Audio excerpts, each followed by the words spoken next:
For the past 13 years, I've been lucky enough to work with the same team, people who became more than just colleagues. They became family. Each one was close to Frank. Each one stood by me, believing in me and giving me a real chance. I always tried to show my gratitude, but when things went off track, I felt I had failed. He took it all away from me. I was the one who built American Pickers. The suffocating hush of the courtroom exploded with Mike Wolfe's furious cries as his life sentence was declared. Once a well-known figure on TV screens across America, his treasure hunting adventure took a far darker twist than anyone ever imagined. American Picker star Mike Wolfe was convicted for his role in the death of his former partner, Frank Fritz. As the prison door clanged shut behind him, he whispered a spine-chilling goodbye. The astonishing news sweeping America left millions reeling in disbelief. People recognized Wolfe's familiar face as he was abruptly escorted away in handcuffs. At first, many suspected a clash in the antiques world or a feud with the History Channel. Yet the chilling truth slowly revealed itself. Wolfe was allegedly responsible for Frank Fritz's death. Shortly after Fritz's death, Wolfe posted a poignant tribute on Instagram, expressing sorrow. "I am heartbroken to hear of Frank's passing. I have known Frank for more than half my life,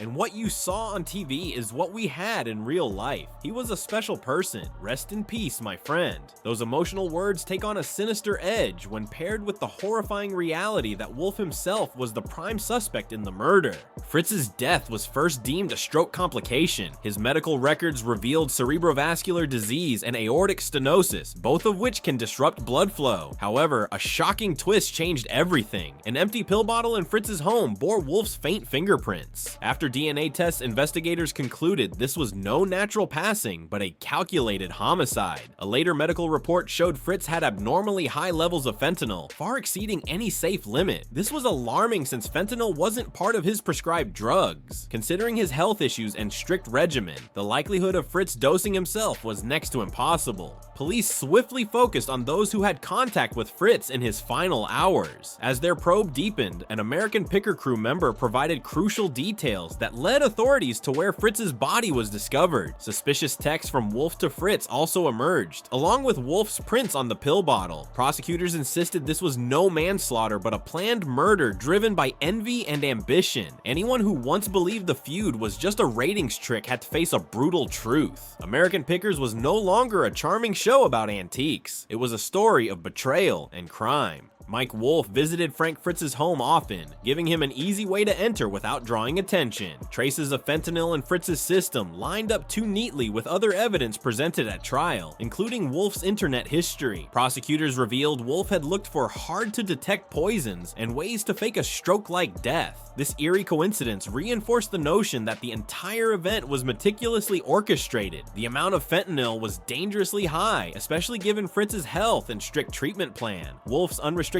access and his poison-related web searches made it clear this was no mere accident but a deliberate scheme. Key findings from the autopsy prompted the Iowa State Police to reopen the case as a homicide, naming Mike Wolfe as the prime suspect. The investigation went undercover, focusing on everyone who'd been around Frank Fritz in his last hours, including Wolfe. What detectives uncovered stunned even the most experienced among them. Security footage from Fritz's normally quiet neighborhood accidentally caught a vital clue. Wolfe's car was spotted late at night, just 3 hours before the 911 call. That ominous time when the streets were silent and tensions were high between them raised immediate red flags. The 911 caller turned out to be none other than Mike Wolfe himself. On the line, he sounded frantic, claiming he had just stopped by Fritz's place and found him unresponsive. At first, it appeared sincere, but as detectives dug deeper, it seemed like a calculated maneuver to secure an alibi and shape the story from the very start. When paramedics and officers arrived, Wolfe was highly agitated, even in tears. Still, his behavior right after Fritz was officially declared dead was suspiciously inconsistent. It didn't end there. Mike Wolfe appears to have exploited his knowledge of Frank Fritz's health to stage the perfect crime scene and conceal his savagery. As a close companion, Wolfe knew about Fritz's earlier stroke and possible heart issues, so using fentanyl, an extremely potent opioid, was a cunning choice, easily mistaken for a stroke or its complications. Wolfe meticulously choreographed every detail, from Fritz's physical placement to the tiniest clues, all to bolster the idea of a natural death. What raises even more suspicion is how Wolfe reacted to Fritz's death. Rather than mourn his longtime companion, he raced to claim Fritz's valuable assets. Within just 48 hours, Wolfe consulted a lawyer about obtaining rights to Fritz's name and likeness for upcoming ventures. He also paid visits to concealed storage spots housing rare antiques that had never aired on TV. Matters grew even more tangled when Fritz's will was disclosed. According to William Fritz, Frank's biological father, who challenged its legitimacy, the entire estate, worth nearly $6 million,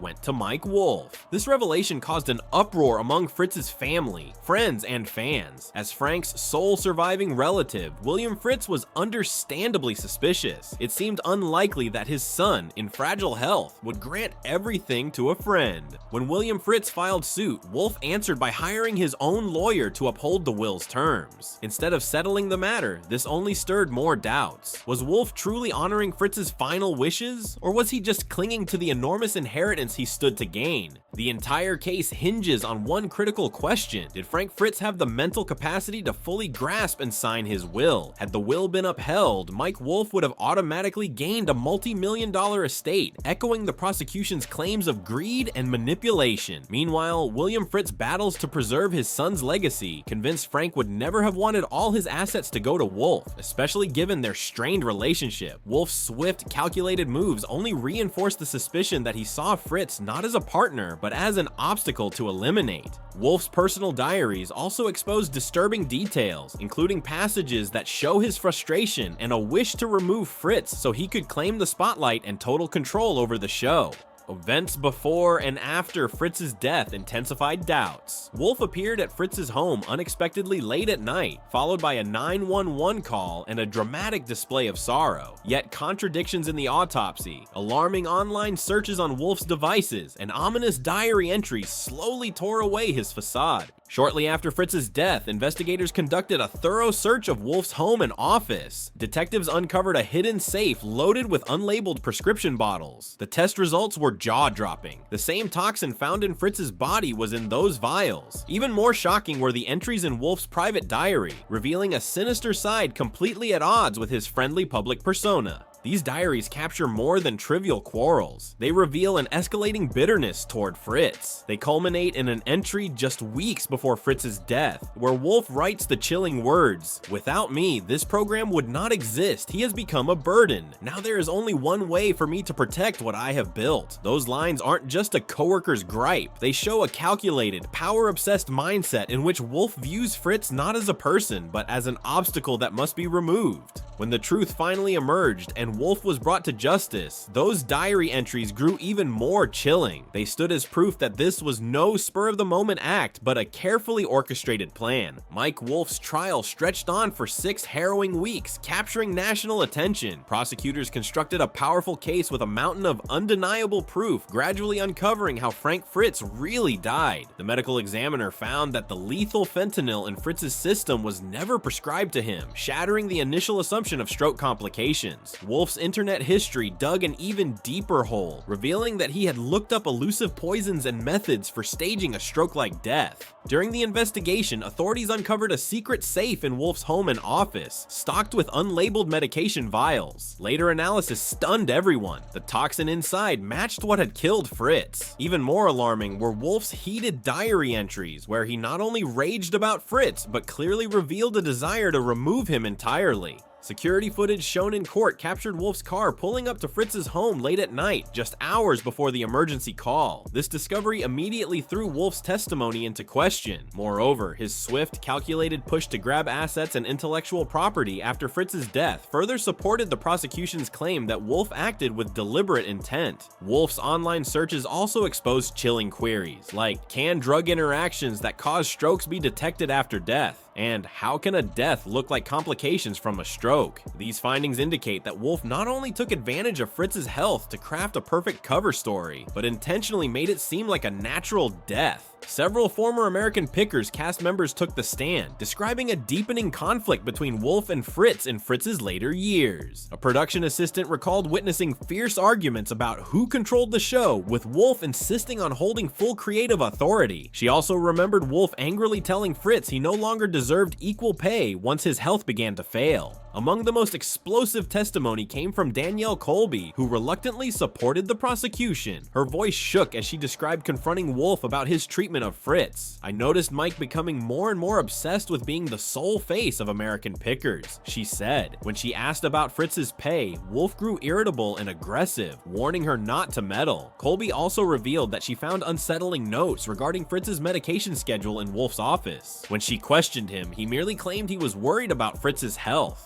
For the defense, Wolfe's attorneys tried to depict him as a devoted friend who hoped to patch things up with Fritz before tragedy struck. They referenced network officials who had shown backing for Fritz's recovery, yet this claim collapsed when Fritz's physician testified that despite health issues, Fritz stayed optimistic and even planned to open his own antique store. Evidence mounted from every angle: medical reports, suspicious searches, private diaries, and testimonies, forming an unshakable portrait of Wolfe's guilt. At last, the verdict arrived, bringing this shocking case to a conclusion. Under tight examination, Frank Fritz's doctor delivered a crushing blow to Mike Wolfe's defense. The physician insisted he never prescribed the lethal drug found in Fritz's body, destroying any lingering chance for Wolfe to claim innocence. When asked point blank if he had poisoned Fritz's drink, Wolfe's calm facade finally crumbled. In a burst of uncontrollable anger, he roared at the prosecutor. "You don't understand what it's like to build something from nothing and have to watch someone else profit by smiling for the cameras. Everyone thinks he's as important to the success of this show as I am." That outburst forced Wolfe's attorneys to urgently request a recess, yet the damage was done. The jury would later reveal that this was a pivotal moment in deliberations, laying bare the resentment and jealousy Wolfe had nurtured for years. Proof of Wolfe's financial motives solidified the case against him. Forensic accountants testified that only months before Fritz's death, Wolfe discreetly reorganized his business to seize Fritz's intellectual property if Fritz became incapacitated or died. Wolfe also took out a $5 million insurance policy listing his own company as the beneficiary upon Fritz's death. Prosecutors further showed that Wolfe established multiple shell companies, secretly funneling over $2 million in valuable antiques into them. After just 4 hours of deliberation, the jury delivered its final verdict: guilty. When the judge pronounced life without parole, the courtroom went silent. Mike Wolfe, who had remained outwardly calm, abruptly leapt to his feet, shouting, "You don't understand, he wants to destroy everything. He wants to destroy my legacy." He charged at the defense table, scattering papers and glasses. Police rushed in, but Wolfe lunged at the Fritz family, thrashing wildly. Screams and turmoil filled the room as Wolfe grabbed an antique walking stick, evidence in the case, and swung it, striking an officer on the shoulder. "I created American Pickers. It's my life's work," he screamed. He screamed as 3 officers pinned him to the floor. In the swirl of chaos, Wolfe's eyes locked on Danielle Colby, a longtime co-anchor. "Tell them the truth. Tell them who Frank really is," he hissed. "Tell them the truth. Tell them who Frank really is." But Colby just turned away, tears streaming down his face. Court documents revealed that Wolfe had alienated the crew from Fritz, causing a rift beyond repair.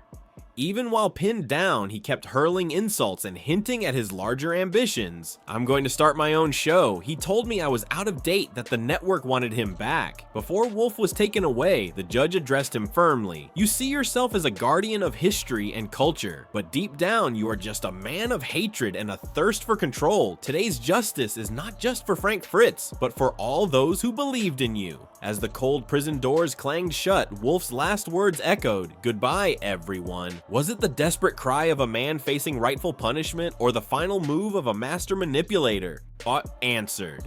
The bond between Mike Wolfe and Frank Fritz was the heart of American Pickers, a reality TV sensation that drew millions of viewers worldwide. Traveling side by side across the United States, they explored antique shops and tucked away neighborhoods, uncovering rare items each steeped in its own history. Their on-screen dynamic appeared solid, fueled by cooperation, shared passion for antiques, and lighthearted banter. Fans adored the contrast in their styles. Even the minor conflicts became part of the show's charm. Yet Yet behind the fun hunts and heated haggling, cracks formed in Wolfe and Fritz's relationship. Their conflict grew worse as time passed, particularly once Fritz was missing after season 21. His serious heart and back issues kept him from continuing on the road. On top of that, clashing work styles drove the two further apart. Wolfe gradually seized more control of the show's direction, allegedly isolating Fritz by speaking negatively about him to network executives and causing Fritz to feel shut out and mistreated. Mike Wolfe's case sent shockwaves across the reality TV landscape, placing American pickers in a perilous spot. The History Channel swiftly pulled any episodes featuring Wolfe and released a statement voicing shock at these unforeseen events, along with sympathy for the Fritz family. Many top sponsors also backed out, leaving the future of American pickers hanging in the balance. Meanwhile, the Fritz family filed a lawsuit seeking to reclaim their antique collection and the show's intellectual property. They pledged to safeguard the legacy Fritz worked so hard to build, while also pursuing legal action against the History Channel for allegedly allowing Wolfe's behavior to spiral out of control. Some psychologists suggest Mike Wolfe could exhibit narcissistic personality disorder, a condition that can intensify after years of fame. Dr. Robert Keller, a forensic psychologist who tracked the trial, explained that while this doesn't excuse Wolfe's actions, it does shed light on the gap between a likable public persona and a deeply manipulative nature. Those with narcissistic traits may seem cool and collected in public, but harbor intense resentment and a powerful urge to control.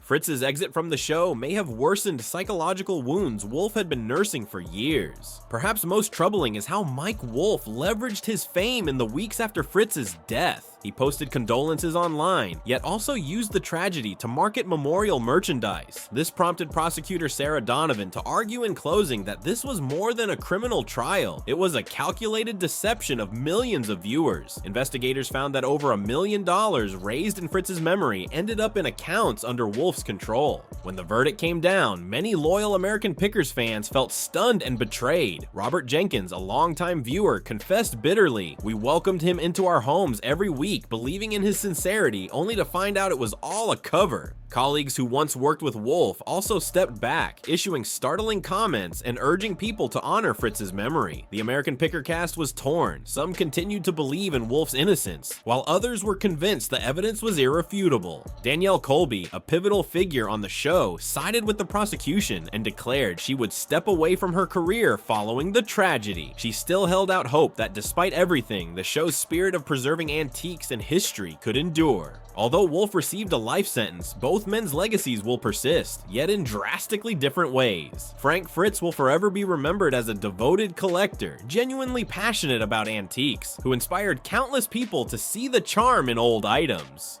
His bright smile and excitement will remain with fans everywhere. In stark contrast, Mike Wolfe's reputation lies in ruins. Once a groundbreaking figure in the antiques world, his accomplishments have been eclipsed by betrayal, greed, and an unpardonable crime. The trial concluded with Mike Wolfe facing life in prison, a punishment many felt was just. Yet there's no denying that American Pickers and the wider reality TV landscape have been irrevocably altered. A show once devoted to celebrating history and preserving America's cultural treasures is now stained by betrayal, violence, and the horrific details revealed in court. Beneath Wolfe's friendly facade and apparent love of antiques lay a haunting darkness. Are there still hidden truths in this astonishing case? Share your thoughts in the comments. If you found this story compelling, remember to like and subscribe so you'll never miss the next round of stories and in-depth analysis.